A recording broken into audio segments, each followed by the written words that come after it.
You take control by doing the things you don't really want to do, because when you go through the things you don't want to do, you start developing the muscle of persistence. You start developing the muscle of, okay, I can do it even when I don't feel like it.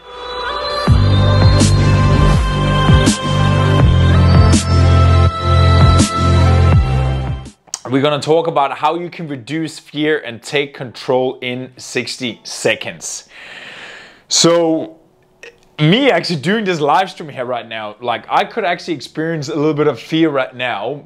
Why? Because, not because I haven't done it before, but because I basically have to shift my mindset right now to do a live stream. I've been sitting and doing work the whole day and my head has been in a completely different state, right? So usually what I would do, or usually what we are doing before we have to do certain things, before you go to a job interview, before you go to an important meeting, before you do anything where it requires you to perform, right? Requires you to deliver. Well, you will get yourself in state, right? You will start working on different things, a deep breath, as we're gonna talk about today. Listen to music, right? Have fresh water in your face. And I basically just like, went straight from my seat because I just hammered out all the things, all the work I had to do, and then basically jumped straight up here.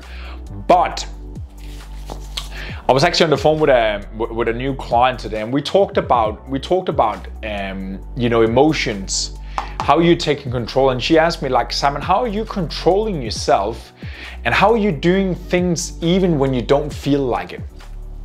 Right? How do you do it when you're tired? How do you do it when you're frustrated? And as I said to her, I said, as simple, as boring as it sounds, I said, I simply just do the thing, whether I feel like it or not, right? And it sounds very sort of like simple, and it sounds like cliche kind of thing, you know, like fake it till you make it, do it anyway. But again, take it in contrast to me standing here right now, delivering a live stream, been sitting down my whole day and been working in front of a laptop, like a little bit fried in my brain right now. I didn't feel like doing a live stream right now. I didn't actually even think about doing it right now. I basically just stood up, turned on the camera and set everything up as I usually would do. And as I said to her on the call today, I said to her, when we do things we don't feel like, you know, when we do the things we're supposed to do, even when we don't feel like it, we regain energy, motivation and drive in the moment when we are doing them, right? So me right now didn't want to do a live stream, didn't have my head right for doing a live stream right now. Me just being here right now and speaking it to you, right? Doing the things right now I know in my heart I set myself today I wanted to do, right? Every single day, live streams. So I had that game in my head. I'm like, I don't feel like a live stream at all right now. I am fried in my head. I need to leave the room. I need to do something right. But I'm like, okay, my voice in my head saying, keep the promises to yourself, Simon. Keep the promises to yourself. Keep the promises to yourself.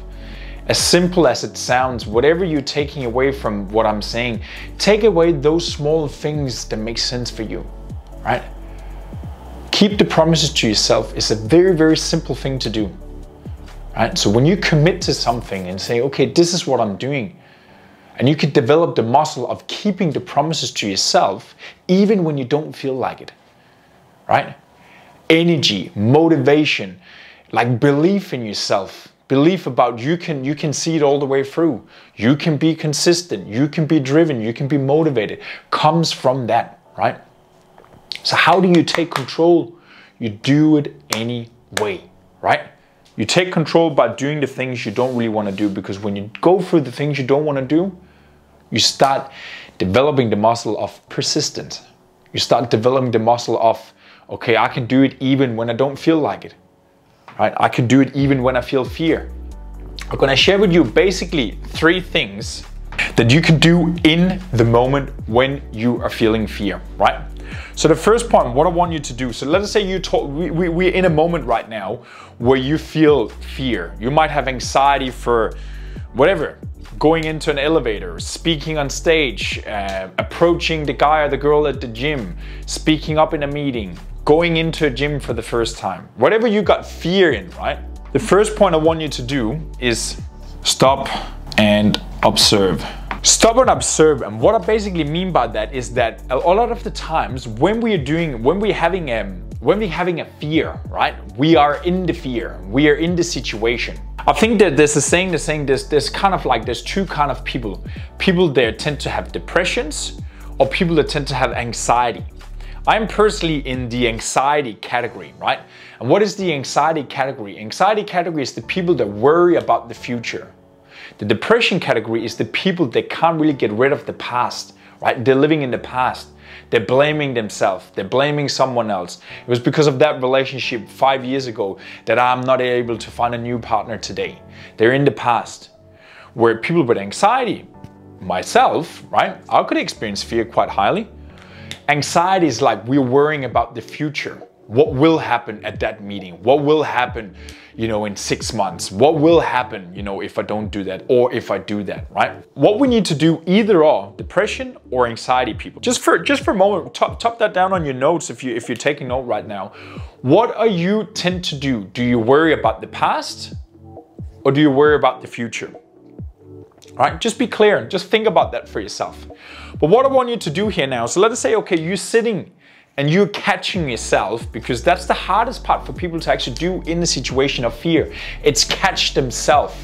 Become aware of, okay, I am experiencing fear right now. They're just experiencing the feeling, right? So what we want to do, we want to become aware and stop ourselves in the pattern, right? If you can just make the stop and become aware of, okay, you might still feel the fear, but you're aware now. You're like, okay, I am feeling the fear. You can say that to yourself. Oftentimes we can't do that. We're just running, right? In our head. We're just running through the situation and be like, whatever we're doing, right? We're not present. We're not present. We're completely in the fear. So what we need to do, we need to stop and observe the feeling we are feeling right now. Number 2, what I want you to do, 2-way breathing.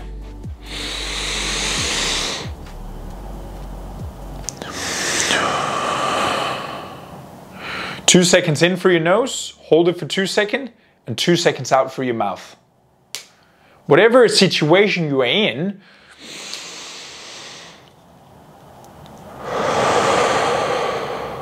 you can do that quite subtle, right? Like you might be in a gathering with other people. You might be able to actually go out to the bathroom quickly. You might be in front of people and you just have to do it suddenly yourself.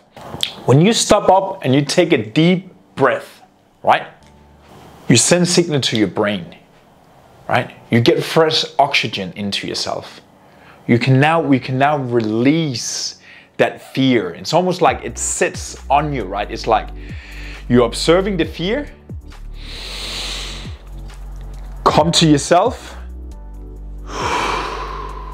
and breathe out. Number 3, visualize new situation. What is the feeling you want to experience right now? Right? So let us say, okay, I used to experience social anxiety, for example, right? So I will be insecure. I don't know why actually. Like I actually never, because I used to be a very sort of like extroverted kid, and then I, got a lot of what is it called? See, I'm tired now. This is a long day for me. Over my teenage years, I as I've told you before, went into different times, abusing drugs, doing different things, and basically destroyed my confidence and my self-esteem. And, the side effect of me doing all those things started creating that lack of self-esteem, lack of confidence, lack of control, experiencing more social anxiety and more fear, more inadequate about myself, right?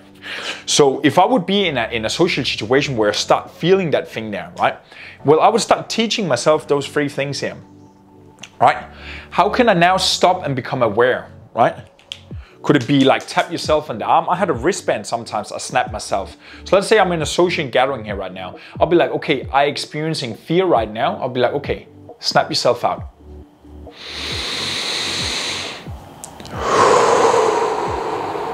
Okay, good. mentally in your head right now, because fear, right? It's your thoughts. You're running on the future or on the past or wherever you are. You're like, okay, what is going to happen here in the next situation? What will they like? What will they think about me? If you can stop up with your breath and then you can start visualizing what is the outcome you want to achieve in this situation here right now. Is it speak up in a meeting? Is it saying the next word when you're on stage? Is it having the people in the room clapping at you when you're performing? Is it walking up to that group of people there right now and then start chatting to them? Stop and observe. It's just a thought. It's a thought about what? Is it a thought about what would they think about me? Okay, good. Now you identified the fear, right? Deep breath in, 2 seconds hold, out. Visualize in your head. You can do it with closed eyes if you are somewhere, or in the mirror in the bathroom, or if you are in the room, quickly rehearse in your mind what is the outcome you want to achieve in this situation here. Visualize the outcome successfully performed. Visualize yourself walking up to the table of the 3 people and then approach them. Visualize the people in the crowd are clapping at you when you're walking out on stage right now. Visualize yourself walking into the gym with your chest up, confident, and you walk straight over to the treadmill, or you walk straight over to the gym, straight over to the weight equipment where you felt afraid of being for the last 6 months. 1, 2, 3. 60 seconds is gone, and you're over there and you're doing it. Oftentimes when you are in the fear, if you can just go over the little mark of doing it, when you are in the situations where you think you will be fearful, right? It's over, it's done. You figure out, okay, it wasn't too bad. You're walking on stage and you figure out they're clapping. It wasn't too bad. You walk up to the table of the people and you approach them and you're like, this is the best thing I ever did. You are basically held back by that 1 second decisions of, this is too much, I retreat, I back off. Or I got the 60 seconds to overcome myself, stop up, stop the pattern of just running whatever my head is saying me to do, deep breath in, and then rehearse, release, and then visualize a new situation, and then